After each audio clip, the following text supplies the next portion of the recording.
So there's been a lot of head scratching happening over the last few days because on Monday, tech billionaire Mark Zuckerberg released a letter accusing the Biden administration of pressuring his small mom and pop social media site, Fact ebook, I don't know anybody who uses it, into censoring misinformation regarding COVID-19 in 2021.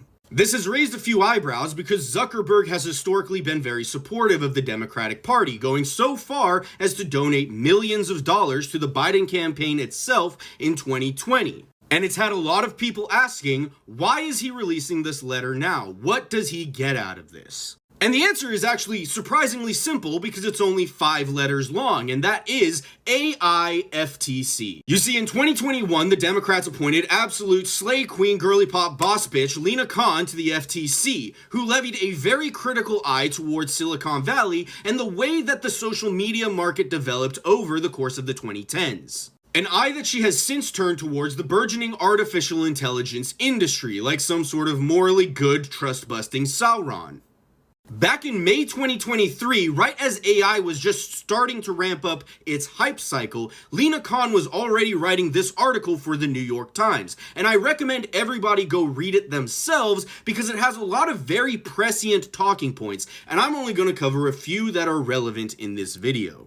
In the first segment of this article, she talks about the rise of social media websites, where she states what we initially conceived of as free services were monetized through extensive surveillance of the people and businesses that used them. The result has been an online economy where access to increasingly essential services is conditioned on the widespread hoarding and sale of our personal data.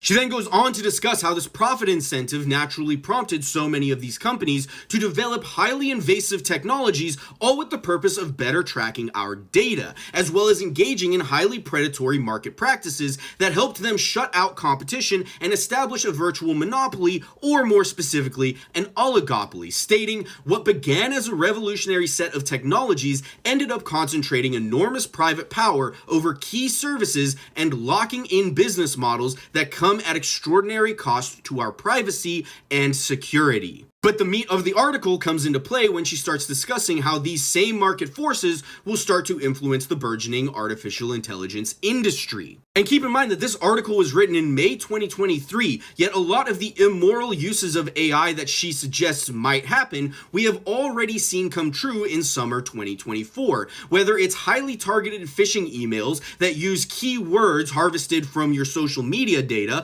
or deepfake videos or voices that can be used to extort individuals. This lady has to be related to Nostradamus for this sentence alone. Generative AI risks turbocharging fraud.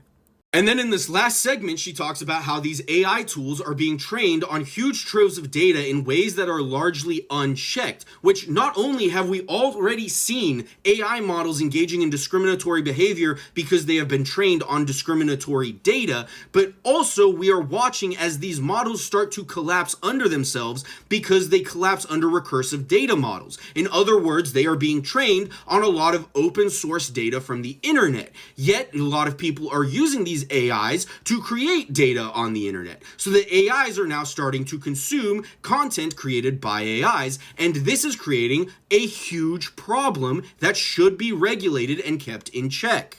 But these tech billionaires do not care about these very real risks that AI poses. All they see is a potential multi-billion-dollar industry that regulation would disturb. Just earlier this month, Google released a new phone with a feature where you can take a picture and edit it in real time using an AI prompt, which not only you can use for obviously nefarious purposes like deepfakes, but also for things like insurance fraud or creating a fake crime.